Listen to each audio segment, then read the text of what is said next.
Irrigação localizada. Esse é o tema do podcast de hoje. Trouxemos aqui um cara que sabe tudo, Lara. Exatamente, porque a gente já falou um pouco de irrigação aqui no nosso podcast, mas da irrigação localizada tem muitos mitos e conceitos que nós vamos pôr por terra. E o mais legal também de hoje é que o nosso convidado é um baiano, terra que eu sou apaixonada. Oxente, painho. Ele nem falou desse jeito, Pedro. Ô, meu rei. O sotaque dele já tá goianizado já. É, tipo o meu também. Eu sou uma curitibana, que eu não posso nem falar que eu sou curitibana mais, porque eu falo um R arrastado. E a gente vai conferir também se ele perdeu esse sotaque dele aí também, viu, gente? É isso aí, mas antes vamos àqueles recados tradicionais que você já tá chegando aqui no nosso podcast, já vai chegando aqui, ó, sentando o dedo nesse like aqui, compartilhando esse podcast e também inscrevendo no canal. Exatamente, mas não é apenas o canal. Isso aqui você está conhecendo a gente, vendo a gente, mas eu tenho outros convites para te fazer. Você conhece o nosso canal de notícias? É um portal que todos os dias tem notícias atualizadas. E a gente sabe que nesse momento aí que nós estamos vivendo, as notícias aí bombam toda hora e sobe, desce de preços, enfim. Então você vai lá conferir as notícias diariamente. www.agro2.com.br. E se você também quiser seguir a gente no Instagram, é Portal Agro2. E não para por aí. Além do Spotify, além do YouTube, nós estamos aonde? Ó, no TikTok! É o tic-teco. Eu tô querendo convencer o Pedro a gente começar uma dancinha. A gente quer fazer uma abertura, inclusive. Claro, do eu tenho uma imagem a zelar. Do Agro 2 com uma dancinha. A gente vai inventar uma vinheta e vai fazer uma dancinha. Já pensou? O que você acha, Pedro? Eu tenho uma imagem a zelar, Lara. Eu sou um profissional sério aí. Eu tenho toda uma reputação ilibada na internet. Pedro, a gente tem que modernizar, Pedro. Você tem que abrir sua mente, Pedro. Mas vamos parar com essa conversa aí, essa conversa mole. Ah, gente, tô esquecendo. Eu fico aí falando de dancinha. Mas além do TikTok, tem aqui no YouTube o nosso canal de cortes. O que é o canal de cortes, Pedro? Às vezes você tá meio corrido, não quer assistir o episódio inteiro.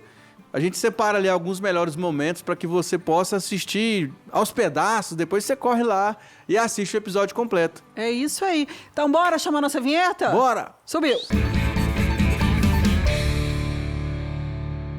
Bom dia, boa tarde, boa noite. Então estamos aqui hoje para mais um episódio que eu já perdi as contas, Lara. Acho que a gente já tá mais de 40 já, será? Eu nem sei. Eu sei que nós estamos fazendo uma conta aqui nessa bancada agora. Estamos emplacando aí 6 meses. Então nós temos já 6 meses que nós estamos aí. E eu posso dizer nesses 6 meses que eu já sou uma especialista do agro, porque os nossos convidados são os melhores do Brasil. É isso aí, vamos deixar de conversa fiada, vamos pro tema da nossa entrevista de hoje, que eu estou muito ansioso, porque de fato é um assunto que eu gosto bastante, né, que é a irrigação localizada.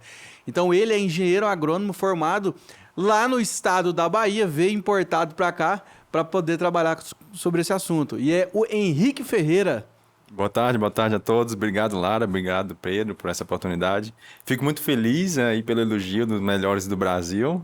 E estamos aqui para tirar qualquer dúvida várias vertentes que a gente tem um papo bom agora para frente. Coisa Obrigado. boa, Henrique. Seja bem-vindo. E antes da gente entrar propriamente na irrigação, nós sempre falamos aqui na nossa bancada sobre como o agro ele tem muitos leques, muitas opções. Infinitas, né? Verdade. Exatamente. Então eu queria que você contasse para a gente. Você é lá da Bahia. Você falou que já morou em várias cidades da Bahia, inclusive. Certo. Eu quero que você nos conte como é que você veio parar aqui no Goiás. Porque aqui é no Goiás, tá? Você já aprendeu essa parte, que é no Goiás? Meu filho fala eu falo em Goiás. Então tá certo. Então você já tá goiano, porque é goiano que fala em Goiás. Quem é de fora é que fala no Goiás. Não. É isso não, é o pessoal daqui que fala no Goiás. Então eu queria que você contasse pra gente, que é algo também muito interessante, porque nós sempre falamos aqui na nossa bancada como o agro ele é grande, como ele se expande, e ele também não tem fronteiras. Sim, você concordo. saiu lá da Bahia e veio, eu posso falar modestamente, para a terra do agro, que é aqui no Goiás. Como é que foi essa transição? Verdade, concordo plenamente. A gente sempre tem essa impressão e realmente aqui é isso mesmo que eu consigo ver aqui profissionalmente, que é o coração do agronegócio brasileiro, realmente, é o estado de Goiás. Então, eu sou da Bahia, sou formado na Universidade Estadual de Santa Cruz, que fica em Ilhéus, região praiana. Então, saí de lá no ano de 2016, fui para outra região, uma região com potencial agrícola maior, que é mais ao extremo sul da Bahia, região de Eunápolis, Porto Seguro e Itabela, e conheci a irrigação e eu sempre brinco lá com o pessoal, existe um mosquitinho da irrigação aí que se você for picado, você nunca mais perde aquele vírus. E aí conheci, me apaixonei pela irrigação e desde 2016 para cá, cada dia aprendendo mais, algo novo. Não tem essa de você se titular, eu conheço de tudo de localizado, eu conheço de tudo de pivô central. É muito incrível, isso que me cativa. Muito. A tecnologia muda toda hora. 6 anos que ele tá aqui já, Lara. 6 anos? E 6 anos que eu tô na irrigação. Na irrigação. 6 anos que ele... Mas você veio pra cá importado pra trabalhar na irrigação. E pra trabalhar na irrigação. Mas como é que você chegou aqui? Como é que você saiu de lá e falou assim... Você acordou um dia e falou assim, vou lá pra Goiás. Como que foi isso? Eu fui pela a empresa que eu trabalhava anterior lá na Bahia, eu fui em um curso para ser capacitado, melhorado na fábrica, que é a Nandan, que a gente representa. É indiana, né? É indiana, hoje é indiana. É israelense a base dela de tecnologia, de melhoramento de tecnologias Como quase em si. tudo de irrigação no mundo vem de lá, né? de Israel. Porque os caras plantam na areia, no deserto. Não tem Sabe outro tudo. local Não melhor tem outro local. para aprender. E uma empresa indiana, que é a Jane, que é justamente o final do nome, Ah, então é uma que junção. comprou o grupo todo. Na verdade, começou com a Jane, a Nan, perdão. Aí depois englobou outra empresa que era a Jane, aí depois englobou a Dan. Aí como é que é a pronúncia certa? Nandan Jane. Nandan Jane. Nandan Jane. Nandan Jane. Nossa, não vou nem arriscar, gente. Você já sabe que eu sou uma poliglota, mas eu sou uma poliglota assim, que eu prefiro ficar no português para não humilhar meu companheiro. Eu sou troglodita, eu não sou poliglota. Isso é exatamente isso. E aí você estava lá E aí fazendo fui nesse curso, conheci o meu gerente Daqui de Goiânia, lá nesse curso. Aham. E aí, como a demanda aqui em Goiás, principalmente, começou a aumentar muito nessa questão, no quesito de irrigação localizada, ele não deu mais conta. Então, ele me lembrou que eu tinha conhecido lá nesse curso e me chamou, me convidou para poder vir abrilhantar e abrir fronteira, vamos E dizer qual assim. foi o grande atrativo? Porque, olha, sair de uma cidade praiana, maravilhosa, Nossa. um estado lindo, igual a Bahia. Goiás também é lindo. Mas o que te motivou, assim? Foi realmente uma nova oportunidade? Uma nova oportunidade, um um novo crescimento, desafio né? muito Um crescimento grande. também no seu trabalho. Sim, o crescimento, o reconhecimento que eu saí do extremo sul da Bahia, nem foi da Bahia toda que eu atuava, eu saí daqui em projeto para Mato Grosso, para o Acre, para São Paulo, para Minas Gerais. Então, esse reconhecimento profissional e saber que eu estou expandindo o meu serviço ao longo do Brasil inteiro é uma gratificação muito grande para mim. Ainda mais numa empresa grande igual a Pivô, né? Com Que certeza. também hoje está no Brasil todo, praticamente. Às vezes não presencialmente, mas onlinemente está, né? Sim, com certeza. E a gente atende realmente todo o Brasil, não tem fronteira. A gente com a irrigação localizada, com pivô central, existe ainda a delimitação de área, mas o localizado é Brasil, fora do Brasil, qualquer área mesmo. Seja passivo dessa irrigação e vamos aí para quebrar fronteiras, quebrar costumes ou até mitos, né, dentro desse tipo de irrigação. Exatamente. Então, antes da gente falar dos mitos, também eu queria que você falasse o que é propriamente dito a irrigação localizada. Então, a irrigação localizada em si, ela tem como objetivo que você, ao invés de irrigar toda a área por completo, como é a aspersão convencional, do tipo pivô central, que é o mais conhecido aqui, você tem uma irrigação mais localizada, mais próximo à planta. Então, isso garante um pouco mais de eficiência do que a aspersão. E outra vertente, outra vantagem, é que você não asperge a água ao vento. Praticamente, toda irrigação localizada é próxima ao solo. Então, você tem um ganho de eficiência basicamente por causa disso. Você não tem perda por deriva. O vento não tira aquela água que você está aplicando. Traduzindo, então, a aspersão faz chover. Faz chover, Isso. exatamente. E a microaspersão, a aspersão convencional de precisão localizada. Localizada, o gotejamento. gotejamento, ele é o consumo mais, digamos, racional, mais inteligente, mais... Mais inteligente, É, acho mais que essa é a mais palavra. assertivo. Isso. Aham. Tanto que, né, não é o que eu estou falando. A eficiência de aplicação da aspersão é em torno de 80% a 85%. A eficiência de aplicação do gotejamento, por exemplo, 95%. Olha Então, aí. só nessa diferença é onde a gente Nossa. fala da economia de água. Você tem 10% de economia na eficiência da aplicação só por escolha de um método ou outro. E para o produtor, qual que é o mais vantajoso? O pivô central ou a irrigação localizada? Porque assim, tem a ver com custo, Sim, tem que ver correto. também com tamanho de propriedade também, e Correto. tempo de projeto, eu imagino. Para a gente efetuar um projeto em si, tanto pivô central quanto localizado, a gente tem que levantar várias informações daquela propriedade, daquela região que está alocada essa propriedade, de qual a cultura que ele vai fazer, qual o espaçamento, enfim. São vários Várias parâmetros, variáveis, Qual né? várias cultura, variáveis. qual tipo de solo. Qual tipo de solo, qual a topografia daquela área. Aqui isso aí vai depender, então, qual tipo de irrigação que ele vai Qual utilizar. tipo de irrigação? Se a gente for fazer um estudo profundo daquele caso, nem sempre o pivô central vai ser a melhor opção.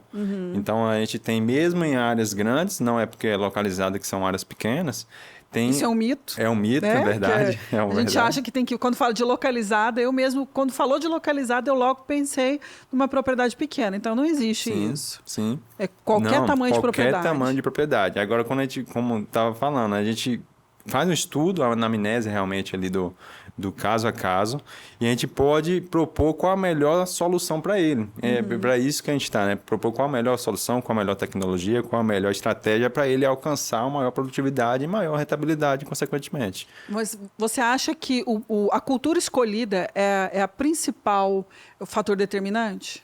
Culturalmente, sim. A cultura é, assim, cultura pessoal mesmo, de comunidade, né? Ah, sim. Culturalmente, como eu falei. Mas de cultura é muito determinante. A gente tem soja, por exemplo, em grandes áreas. Então, Aí não tem como fazer localizado. tem como fazer. Só que foi Culturalmente falando, foi enraizado na cabeça, né, do que só agricultor. funciona com pivô central. Ah, tá. Mas é possível sim, só que é outra vertente. É melhor o que um gotejamento enterrado na cultura da soja ou um pivô central? A gente tem várias vertentes. Vamos supor em áreas planas, em áreas uniformes, todo mundo é certinho. Como é que a gente escolhe? Com certeza que seria a melhor eficiência de aplicação com menor custo. Nesse quesito, para a soja, especificamente, pivô central sai muito mais barato do que Porque geralmente as irrigação áreas do são muito gotejamento. extensas, São muito né? extensas. E o pivô, por mais que ele seja um sistema mais grosso, Sim, né, assim, que é vai rústico. fazer chover na propriedade, ele fica muito caro, né? Assim, caro é o que não resolve, né, gente? Verdade. É que o investimento é mais alto. Porque ele consegue diluir isso numa área, né? Porque, Sim. por exemplo, você pegar aí gotejamento subterrâneo numa área de 100 hectares de soja, é infinitas mangueiras, né? São infinitas São mangueiras. infinitos metros de mangueira. Agora, um pivô, não. Um pivô, ele vai fazer um giro ali nos 100 hectares. Pode ser que vai ficar um pouco mais caro, proporcionalmente Sim, ou não. sim. Mas isso dilui com a área, né, Sim, ô Henrique? verdade. Eu tô certo nesse raciocínio? Tá certo, tá realmente certo. Hoje, o custo de localizada para grãos está em torno de uns 35 mil por hectare. 35 mil por hectare. E a gente é alocado, vamos dizer assim, nas áreas mais difíceis de um quadrante de propriedade. Por exemplo, você pega uma área de 130 hectares quadradinha, você aloca um pivô ao meio. Então, o que sobra são as bordaduras que são chamadas de calcinhas. Essa bordadura que é a que o produtor, que a gente quer Coloca implementar o o gotejamento, localizado. para a gente fazer a harmonização do Caramba. plantio por E completo. aí, numa área Nossa. dessa aí de 130 hectares, a calcinha chega a ter qual área, mais ou menos? Você aloca um pivô de 100 hectares e perde 30 hectares no 30 sequeiro. hectares. É muita coisa. Ué, é trem demais. É muita coisa, é muita coisa. Então tem que colocar mesmo, não tem jeito, então. A melhor situação seria seria implantar o sistema de gotejamento, que é, assim como o pivô central vai permitir ele fazer todo o trânsito de máquinas, operação de cultivo e tudo mais. E a grande vantagem é que você tem uma harmonização no seu plantio. Por exemplo, você vai ter o mesmo trato cultural do pivô central nas calcinhas do pivô, nas bordaduras, Perfeito. porque você plantou na mesma época, a mesma variedade, você vai colher tudo por igual, então você tem tiros mais longos de maquinário, você economiza nessa questão de manobras ali dentro do pivô central, quando você tem variedades diferentes, né, de sequeiro e de irrigada. Então, você tem uma harmonização, você tem um incremento de produtividade muito grande e, por incrível que pareça, os estudos mostram que o gotejamento tem uma eficiência muito maior. Muito maior. E, consequentemente, uma rentabilidade maior de produtividade. Pela produtividade que o gotejamento dá maior do que o pivô central. Porque essa é um mito também comum, né? Que o pessoal, a maioria da turma acha que tem que molhar a planta. Verdade. Mas não, tem que molhar a raiz. É a raiz. A boca da planta tá na raiz. Tem muita cultura que se você molhar a planta, você vai trazer fungo, você vai trazer doença para ela. Então o custo fica exorbitante. Aí já entra aplicações. Verdade. E em termos de manutenção, porque eu falo assim, você fala do gotejamento, são aquelas mangueiras que são enterradas, né? Isso e como é que é feita a manutenção? Imagino que para uma grande área deve ser muito mais complicado quando há um entupimento de alguma dessas mangueiras. Ou lá na pivô não tem isso? Tem sim. Então, é muito importante diferenciar isso. O pivô é muito bom no que ele faz, porque ele se propôs a fazer, mas ele é muito robusto. Então, você não tem uma mão de obra, não precisa de uma mão de obra tão especializada, tanta manutenção. O pivô fica 30 anos para dar, às vezes, problema em um aparato mecânico. Localizado é diferente. O gotejamento superficial é diferente. Você tem que ter um profissional bem capacitado na área para fazer as manutenções, fazer os manejos corretos para evitar entupimento. Porque o gotejamento, ao contrário do que muita gente pensa, não entope. Se você pegar, você tem garantia de 10 anos, vamos dizer, por exemplo. Mas quando ele tá falando gotejamento aqui, gente, não é mangueira da ferragista que você pegou e fez um furo, não. Porque isso aí não é irrigação, não. Como diz o professor José Alves, isso é molhação. Molhação, verdade. Tem toda uma tecnologia por trás de anos de estudo. Eu tava vendo ali eu já tô cortando convidado, essa mania minha de cortar convidado. Nada. Bem no local do furo, lá onde sai a água do gotejo, tem uma pecinha quadradinha que ela é cheia de ranhurinha assim, uma pastilha, né? Tipo uma pastilha. Isso. Aquilo lá que faz a mágica do negócio. O coração da irrigação localizada do gotejamento, sim, é isso ali. Isso ali é uma tecnologia que veio, como eu estava falando, desde a década de 30 veio sendo aprimorada.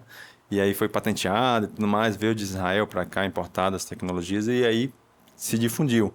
Dentro ali, existem várias tecnologias para não entupir.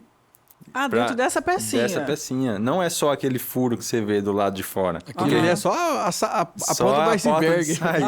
Isso. Então, ali tem uma tecnologia para fazer vários mini redemoinhos ali dentro, vários vértices, que é o que faz com que a sujeira consiga carrear e sair. A sujeira que passou pelo sistema de filtragem anteriormente. Então, tudo que passa pelo sistema de filtragem, que são menores do que um determinado tamanho de partícula, sai no gotejo. Então, esse é um outro mito que todo mundo fala, mas gotejo entope. Realmente entope, mas se você deu todo o manejo ao contrário do que é o recomendado, realmente vai entupir. Ao contrário do pivô central, que é muito mais fácil, né, de se mexer. E eu tava vendo também sobre esse assunto um pouco, Henrique, que eu vi com uma tecnologia que é empregada, que você pode me complementar, que é a limpeza final de linha do gotejamento, que ele tem uma tecnologia que ele é autoescorvante. Autoescorvante, exatamente. Que aí é o que? Ele abre ali aquele final de linha e ele consegue esgotar a sujeira, não é isso? Isso. É muito importante essa peça, a válvula final de linha mesmo o nome, ou válvula autolimpante. Ela permite que toda vez que você liga o sistema, é exaurido ali uma quantidade de água, que faz com que a sujeira que está sedimentada quando você desliga o sistema, que está sedimentada abaixo ali na mangueira mesmo, consiga carrear e ser expulsa do sistema. Então, toda vez que você liga, você está autolimpando ela, todo o sistema por completo. Então, essa é realmente uma tecnologia. A Nandan tem uma patenteada exclusiva que a vazão dela não é por pressão, o fechamento dela não é por pressão, é por vazão. Então, isso garante que realmente é a água do começo dessa mangueira que está conectada no tubo PVC ou tubo PMD, que vai dar acesso a todas as mangueiras, realmente carregue desse início e seja solto lá no final. Então, você tira toda a sujeira do começo ao fim dessa mangueira. Exatamente. Tem que ter essa inteligência. Então, aí também, algo que nós já conversamos em outros podcasts, aí a importância de você ter bons produtos. Sim, com certeza. Porque naquela hora que você está fazendo ali os cálculos para investir, tão importante quanto você calcular o valor que você vai colocar é saber com quem que você vai colocar. Sim, porque eu imagino que se der alguma coisa errada ali, você está investindo prejuízo. lá R$35 mil em 1 hectare, né? A vida útil de um sistema desse tem que ser o quê?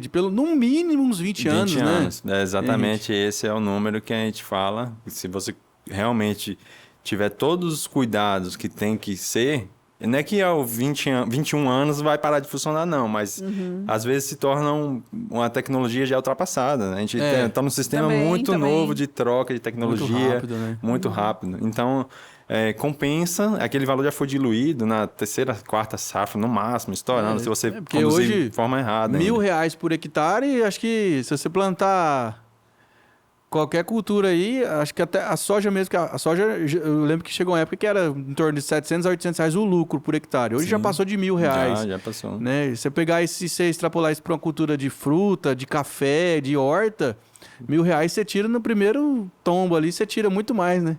Primeira lavoura. Sim, com certeza. Então é muito importante essa questão do profissional para cuidar. É o irrigante, é o pivoseiro, como era antes, né? Sim. Só que a gente tem o irrigante, o irrigador, né? Que tem que entender de tecnologia.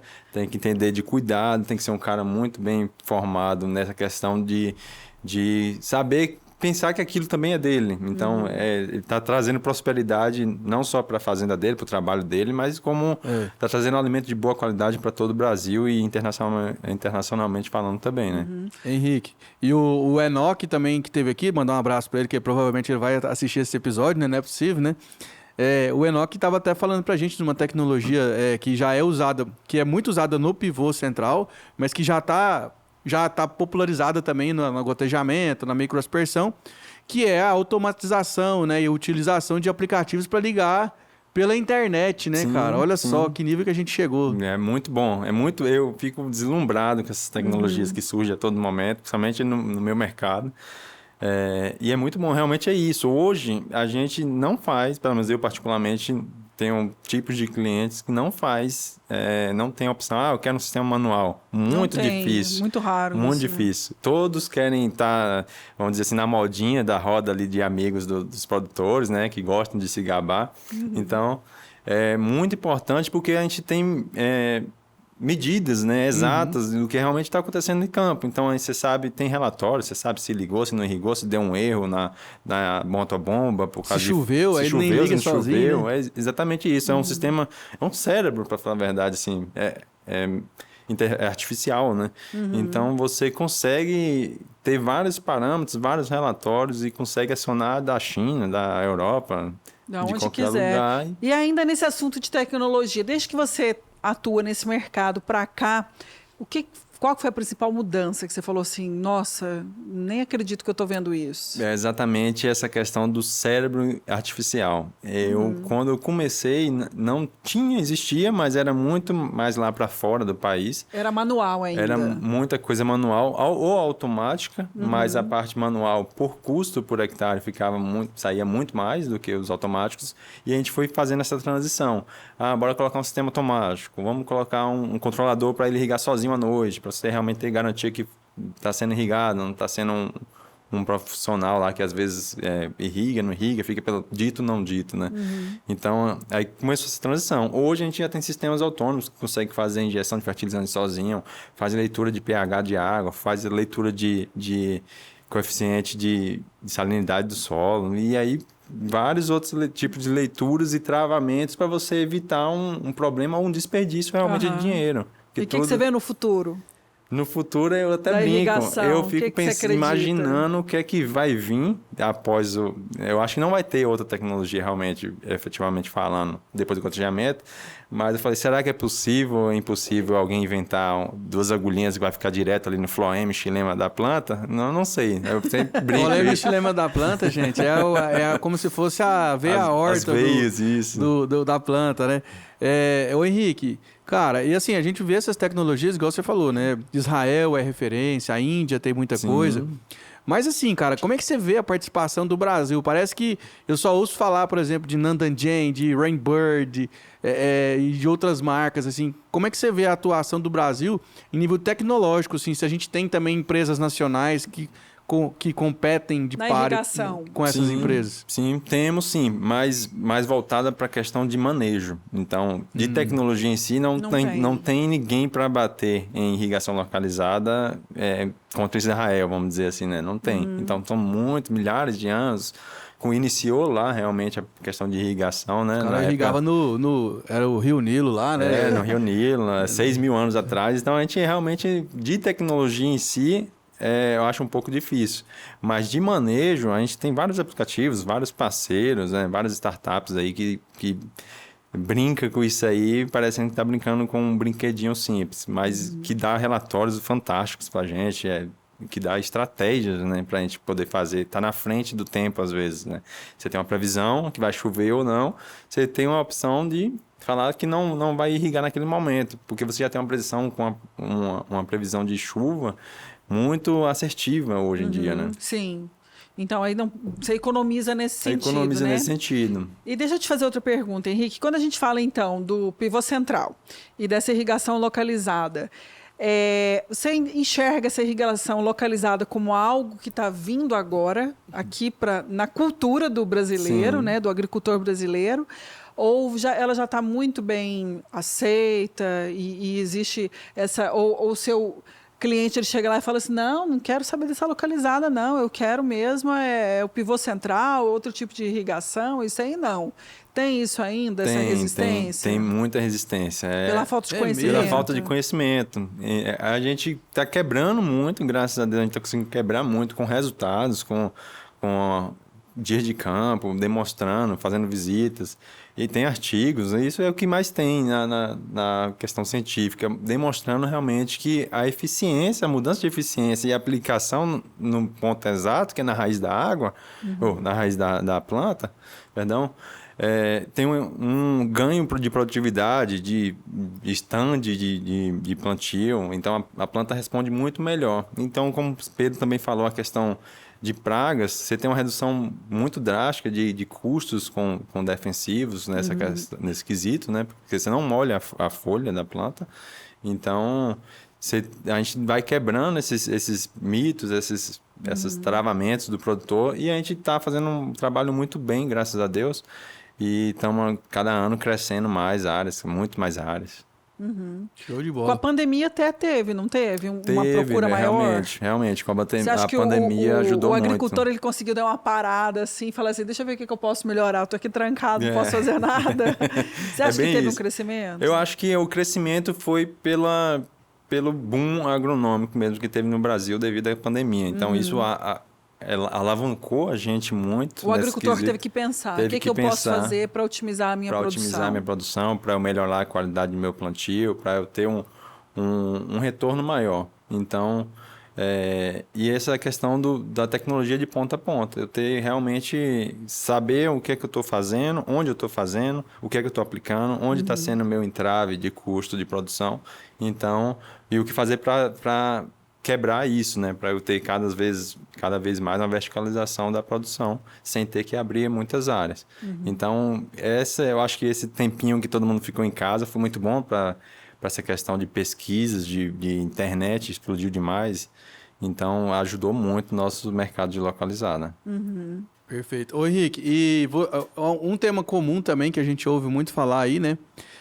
Que o pessoal fala, principalmente a grande mídia, que a irrigação ela é um pouco a vilã da crise hídrica, né? Que a gente vive eternamente nessa crise hídrica, verdade. né? É um ciclo, parece que não acaba. Um ciclo parece que não acaba, né? A frase sempre é a mesma, né? Chove, chove, chove e a conta de energia continua alta e a crise hídrica tá aí. Né? É bem isso. E você acha que o brasileiro, o produtor, ele ainda tem muito aspecto para melhorar na irrigação que vá causar uma diminuição de crise hídrica, ou você acha que isso não tem nada a ver?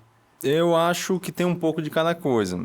Essa questão da gente ser o vilão da questão hídrica brasileira é muito variável, né? Porque realmente a gente consome muita água, de fato, mas parece que a gente vai acabar com toda a água do mundo e pronto, né? Mas não é. Na verdade, é um cíclico, né? É algo cíclico, não é... Tiro a água daqui e nunca mais vai voltar para lá. Tá girando no sistema, Tá girando né? no sistema o tempo todo. E a gente realmente tem outro mito que acham que irrigação, está secando o rio por causa da irrigação, mas é muito, muito complicado, porque claro que a gente tem veranicos muito fortes há alguns anos, mas a gente não pode baixar tanto, tirar tanto a água do rio assim, porque tem outorga, você tem um documento permitindo aquilo, foi feito um estudo daquela bacia, então a gente não pode, ao longo de 10 anos, na média, não pode tirar mais do que 50% da vazão daquele rio que você está captando. Então, assim, falando de um pouco grosseiro, se você não captar ali e não ciclar aquilo, realmente a água vai virar salgada. A água está indo embora para o mar. Tem que girar mesmo. Tem que girar mesmo. A gente tem que fazer nosso Brasil crescer, tem que fazer o negócio girar. E a gente realmente é a fazenda do mundo. Então, a gente cresce muito. O PIB brasileiro, praticamente, a agricultura segura muita ponta disso, né? Então, eu fico muito feliz porque a gente tem praticamente quase todos os cultivos aqui que é comercialmente feito no mundo. Então a gente tem desde o frio lá no Rio Grande do Sul ao calor extremo lá no Nordeste, e aí vai dar uma diversidade muito grande. A gente é um país tropical, né? Eu fico muito feliz nisso, porque são várias vertentes de trabalhos, várias tecnologias diferentes. Eu falo que dá para plantar quase tudo aqui, Dá para plantar quase tudo, e exatamente. Quase que no Brasil todo. Quase que no Brasil todo. Tamanha tecnologia Se não também. no Brasil todo, né? A gente até comentou também aqui que existem espécies, né, que antigamente você só comia numa época do ano.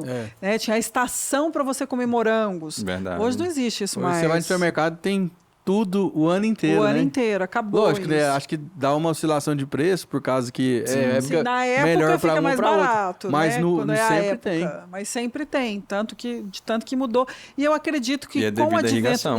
Era isso que eu ia falar, devido à irrigação. É devido à irrigação. A irrigação trouxe essa possibilidade de a gente ter um cultivo, aquela fruta naquele mercado ao longo de todo o ano, com qualidade. Pode ver que a qualidade é praticamente a mesma ao longo de todo o ano. Então, você não sabe praticamente qual é a época daquela fruta, tratando de uma manga, por exemplo, ou não. Então, a irrigação traz esse benefício, traz essa segurança. Hoje é um seguro mesmo, às vezes você não pode confiar mais no tempo, né? Então, a melhor situação seria não irrigar, porque, economicamente falando, você tem menor custo de produção. Com certeza. Mas é um seguro que você tem daquele investimento que você está fazendo, é um seguro daquela produção. Então, é muito importante ter uma irrigação. Você tocou num ponto-chave, porque a gente sabe que, tradicionalmente, aqui no Centro-Oeste, no mês de janeiro, a gente tem um veranico que, às vezes, vai 28 dias, 26 dias. Isso aí, para uma cultura que está ali no ponto de enchimento de grão, chegando na boca da colheita... É ruim, né? Ave Maria. Então, se você consegue fazer uma irrigação de salvamento, você já muda, né? Já muda toda... Pode ser que diminua a sua margem de lucro, porque você teve o custo da irrigação, da energia que você consumiu, mas você deixou de perder, né? Deixou de perder muito, né? Que é muito melhor, né? Muito pesada. Não perder. E deixa eu te falar outra coisa, Henrique. Você tem ideia, hoje nas propriedades, vamos colocar assim, de médio porte, a quantidade que já tem essa tecnologia... que eles já trabalham com essa tecnologia para aquelas que não trabalham ainda, que não aderiram, que estão à deriva do tempo. Sim.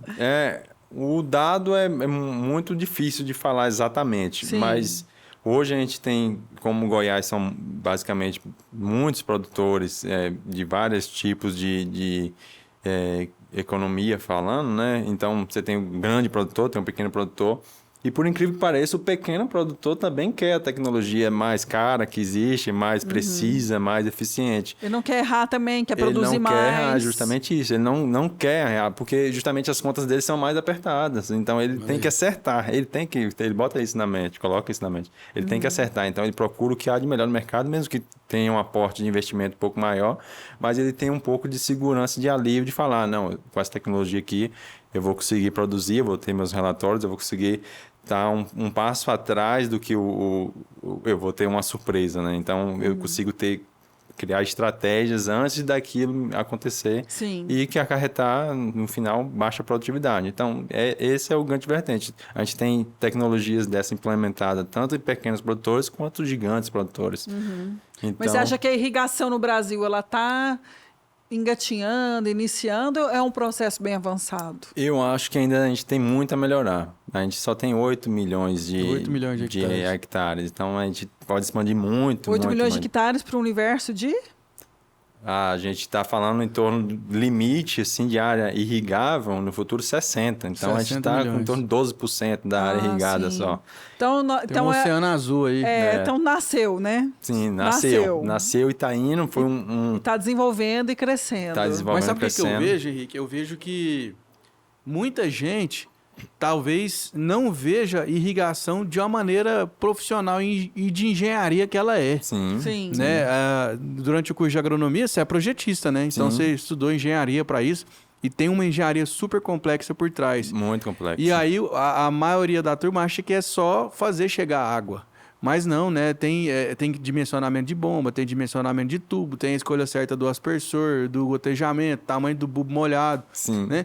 E você, como projetista, qual que é o primeiro ponto que você chega numa área, hoje em dia você nem precisa ir na área presencialmente mais, como é que se desenrola um projeto de irrigação assim do começo? Pronto. Ótima pergunta isso daí. Primeiro, tem água? Né? Se Não, tiver, já lascou, né? peguei Mas clientes isso é que queriam irrigar interessante sem também. água. Exatamente, porque às vezes a pessoa acha que a irrigação vai brotar água. Eu não tenho água aqui, nossa. quero irrigar. Não, né? tem Aí um como é? córrego de 1 metro, quero irrigar 300 hectares. Aí por você chama exemplo. aqueles carinha que vem com aqueles araminhos de ferro assim, né? Não, tem aqui, ó. Tem aqui o poço. Aquilo né? funciona mesmo? Cara, eu nunca vi eu sempre tinha uma Eu já curiosidade. vi, funciona. Funciona? Você acredita? Cara, eu sempre duvidei daqueles vídeos que eu vejo desse método de Na achar área de um água. amigo meu, o Geraldinho, Aham. o cara foi lá furar o poço, tá procurando, levou os araminhos lá e tá andando lá pra todo lado. Tchau. Aí de repente o araminho cruzou assim. Aí o cara, ó, pode furar aqui, que se. Aí o Geraldinho, moço, você tá doido. Eu falei Que essa engenharia sua aí, essa vamos fazer o tecnologia seguinte, toda. pode furar aqui, se furar aqui e não tiver água, eu pago. Nossa. Rapaz, foi dito e feito, 36 metros, deu água. Que é O isso? que é isso, né? acredita? Como é que estuda uma tecnologia dessa? Essa aí é sabedoria dos antigos Dos aí, né, antigos, cara? verdade. Tem que respeitar. Eu sou assim, ó, tudo que é positivo eu acredito. Sim, com Se certeza. veio pra ajudar, igual o calendário biodinâmico da Lua, Sim, né? sim. Minha avó tinha um negócio, né? Morreu, tadinha. Mas tinha um negócio de, só pode cortar cabelo na lua crescente. Minha mãe tem é isso do também. mesmo Não pode jeito. cortar na minguante, Na porque minguante. não cresce. Mandioca tem que plantar na lua minguante, porque tem que minguar a planta e crescer a raiz. Olha só. Exatamente Legal, né? isso.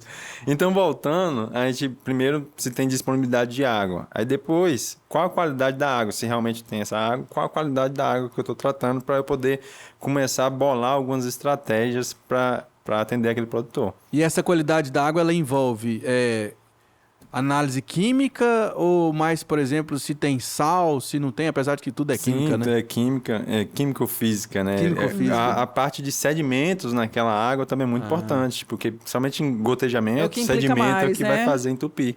Que eu já ouvi um termo muito engraçado, que é a água dura. Sim, água dura. Tem lugar que tem água dura, né? Tem lugar que O que tem é água. água dura? Muito Água- sedimento, é isso? Água dura, na verdade, é uma água alcalina. Às vezes tem muito cálcio nela. Então, Nunca soube disso, gente. então você tem aquela água como se fosse água dura, realmente não saboa. A gente não consegue tomar banho direito, fica aquela sensação estranha. Babenta, né? Gruda na gente. Pois é. Só que aí a gente tem que entrar como estratégia uma aplicação química muito grande. Às vezes fica inviável você compensa. utilizar aquela água, realmente.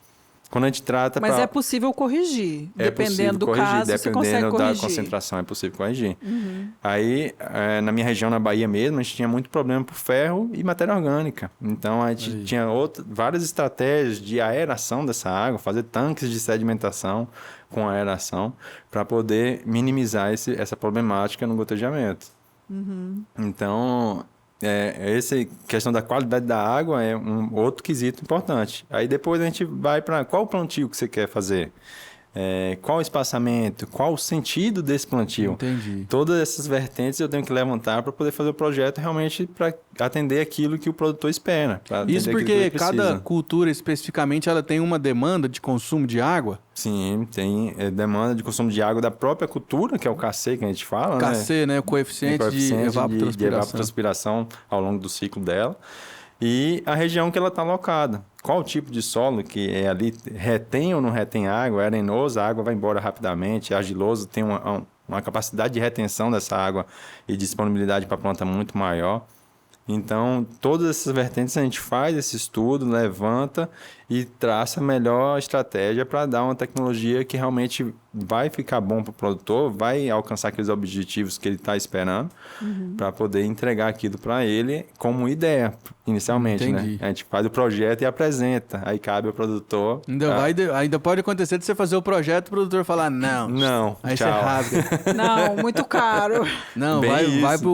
vamos ver outra estratégia. Bem isso, normal, acontece né? muito, como não, qualquer é projeto, negócio, né? Qualquer negócio desse jeito, né? Sim, mesmo porque o investimento não é assim, né? Algo que eu falei assim, não, qualquer um pode fazer, Sim, né? concordo, Requer concordo. um planejamento aí específico, né? Para o negócio dar certo Sim, mesmo. concordo. Henrique, deixa eu te fazer uma outra pergunta, tá até aqui na minha fichinha, na minha cola.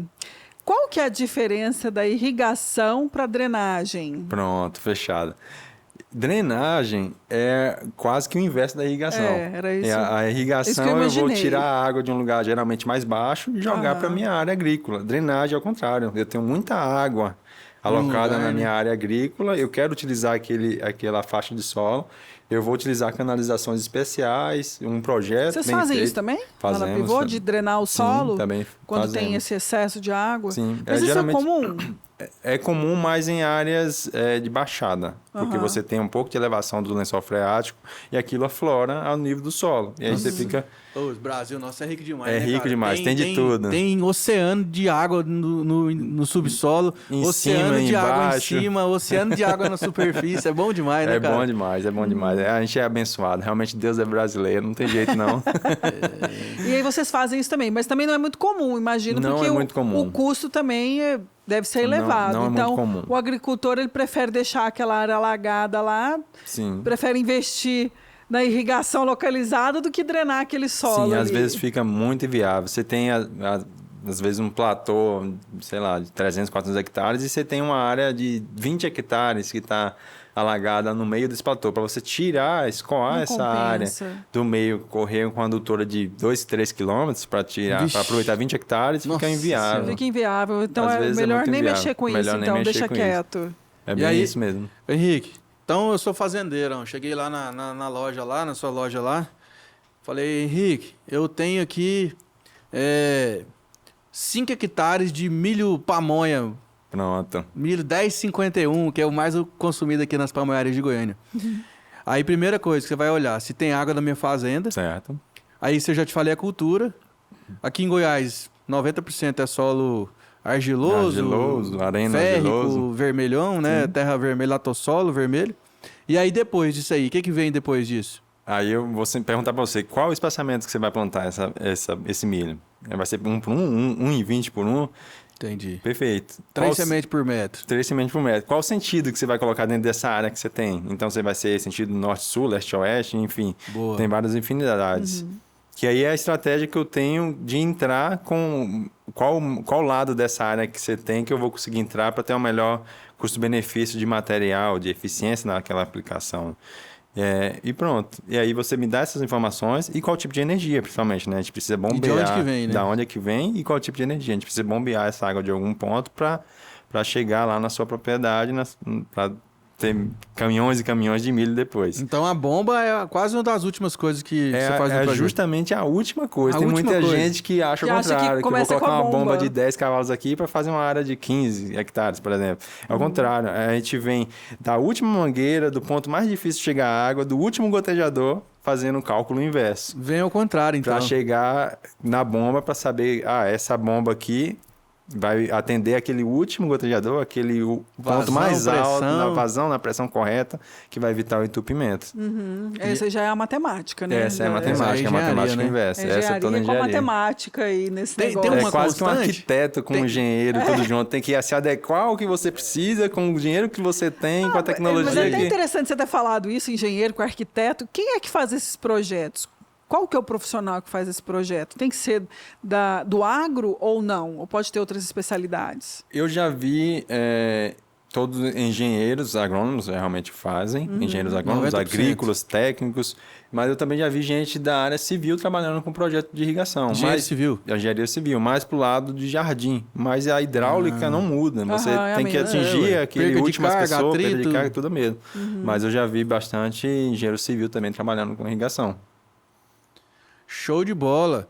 E, bom, depois que eu escolhi a bomba lá no último ponto, o que eu queria saber era se tem uma constante, por exemplo, assim, tantos cavalos de potência para tantos hectares, ou se isso não tem mais a ver com o tamanho do projeto, alguma coisa Tem específica. tudo a ver com o tipo de área que você tem, como tá falando. Às vezes você tem uma área que é ao lado de um rio, por exemplo, não tem desnível algum, então sua potência demandada para irrigar aquela área vai ser muito menor do que uma área que você tem a captação a nível zero, vamos dizer. Porque aí tem os metros de coluna os de metros água, de né? coluna O de água famoso que MCA. que ele tem que subir ali aquele morro para atingir o platô que você quer. Então, varia muito de cada projeto. Então, a gente trabalha numa faixa de ideal, né? Por exemplo, gotejamento, você varia de 0,8 cavalos por hectare até 1,5, 2, dependendo do caso. Essa seria a pior situação, 2 cavalos por hectare. Mas vai até 1,4, 1,5 cavalos E é por melhor hectare. passar do que faltar, né? Exatamente essa a gente coloca uma sobra realmente no cálculo final, porque tem algumas perdas de carga, perda de pressão que a gente não consegue realmente mensurar. Então a gente coloca uma folga de 5% na pressão final daquela bomba para Que é fazer o melhor. dimensionamento. É melhor. É melhor. E até pelo desgaste ao longo do tempo que você vai ter daquele material. Então você tem a adutora passando água o tempo todo, você vai ter acúmulo de sujeira ao longo dessa adutora com o tempo. Claro que você vai trabalhar para manter isso mais limpo possível. Mas você tem que ter essa folga, realmente, essa reserva técnica que a gente fala, né? Ou traduzindo, coeficiente de cagaço. Coeficiente de... É bem isso também.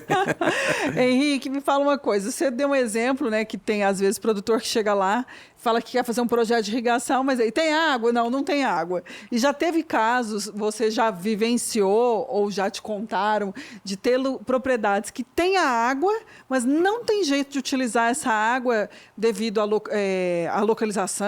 Acontece isso, às vezes a água está Acontece. muito longe do plantio. Acontece. Já aconteceu isso? Acontece bastante até. É mesmo? É verdade. Às vezes você tem um Que baita dó, de hein? um rio ao fundo da sua casa, mas você não pode captar porque toda a outorga daquele rio já foi feita. Ah, já foi feita. Tem isso entendi. também. Você tem que...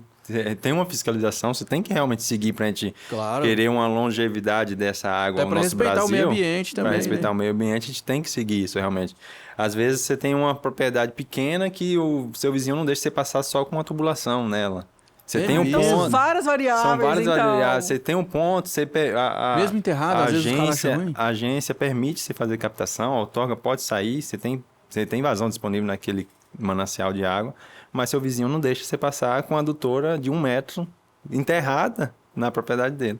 Olha, Sério? Acontece. Isso é muito. coisa dos mezengue, dos Berdinazzi. você foi lá longe agora, hein? Quase Você que eu foi contei a lá minha idade. longe. Eu sou velho, né? Então, assim, esses são os entraves mais comuns, Os entraves, então. tem esses Esses tipos são de mais comuns, entraves. da outorga Da e do outorga vizinho, às vezes, e que dos não deixa vizinhos passar, que- que ele vai falar assim, vai produzir mais Tá que de eu. mal. Mas É. a energia não é um limitante também? Outro limitante, Que eu às acho que vezes no Brasil inteiro. No Brasil inteiro, A né, cara? questão energética é horrível. Vamos dizer assim, falta muito investimento em infraestrutura, questão energética. Que é o que vai, se a gente tivesse isso, eu acho que a gente estava muito mais à frente hoje do que a gente está atualmente, porque é um entrave muito grande. Aí o produtor vai fazer conta, vou colocar um motor a diesel aqui, não tenho energia nenhuma. Mas na hora que vai fazer na ponta do lápis, às vezes não compensa, então eu vou fazer tudo sequeiro mesmo e pronto. Não, eu falo o seguinte, gente, eu falo que ser produtor aqui no Brasil, aliás, ser produtor, investidor, que mais? Ser qualquer coisa no Brasil, É só difícil. empreendedor tem que ser corajoso. Não, Muito mas o produtor corajoso. rural, eu vou falar pra você, Tem viu? que ser- é na raça. Se ele produz aqui no Brasil, ele produz em qualquer lugar do Não, mundo. é na raça, é na raça. Eu nunca vi uma coisa dessa. Aqui tem que ser O brasileiro assim, ó. não desiste nunca, Exato, é realmente. porque o brasileiro é teimoso. É É teimoso. governo, é estrutura, é tudo jogando contra. Tudo jogando assim, ó. contra. Tudo jogando, exatamente, é tudo jogando contra. É o vizinho que não deixa passar Não deixa lá passar. o cano. No canto da cerca dele não deixa passar. É, realmente, eu falo assim, é de se tirar o chapéu mesmo e, ó, palmas, porque não é fácil, viu? Não é Trabalhar fácil. aqui no Brasil, produzir aqui no Brasil é só para guerreiro mesmo. Verdade. Show de bola, Henrique. Então, queria agradecer demais, cara, a sua presença aqui. Já? O tempo que você Passou tem quase uma rapidão. hora aqui que a gente tá aqui conversando. O tempo Voa demais. isso aí, Eu que pois queria é. O agradecer. assunto quando é bom, né, cara? Passa rapidinho. Vai demais. Eu queria agradecer muito pela oportunidade de estar mostrando aqui, tirando alguns mitos, quebrando alguns mitos. Eu acho que a gente teria até outros tempos para fazer um pouco mais de prosa. Podemos. Mas é muito, muito gratificante para mim. Obrigado, Lara. Obrigado, Pedro. E estamos aí para qualquer coisa. Coisa boa, seja sempre muito bem-vindo aqui, esse baiano que veio aqui falar com a gente. Inclusive, Obrigada pela eu já presença. tô pensando, viu, Lara? Eu acho que eu vou mandar um boleto lá pra Pivô, pra Rainbird, pra Nandan Pra Jane, Nandan porque Jane. já é o terceiro da Pivô que vem aqui conversar com a gente, né? Por que será, né? Por que será, Só uma né? referência aqui. Obrigado, obrigado. Obrigada, viu, Henrique? Seja sempre muito bem-vindo aí. E quem quiser te procurar, qual que é o seu... na rede social, onde que o pessoal pode te achar? Rede social é o @henrique.cabana com K, que é um apelido. E profissional mesmo, pode ir na Pivô, procurar um representante nosso, ou por e-mail também, henrique.ferreira@pivote, que é temudo, né, no final, .com.br. Certinho. E você, Pedrão, O como é meu que te acha? @por Pedro Maia. Pode ir lá mandar um recadinho pra mim. É @larabrito.real. Estamos aqui todos endereçados. É isso aí. Você já inscreveu no canal, né? Se tá assistindo aí até agora, você já inscreveu, né? Não vou nem falar de novo. Pois é, e não esqueça de deixar aí sua sugestão, seu elogio que a gente merece, sua crítica Sua também é crítica sempre também. muito bem-vinda. E a sugestão para os próximos. Combinado? Pessoal, um beijo grande. Até o próximo. Tchau. Tchau.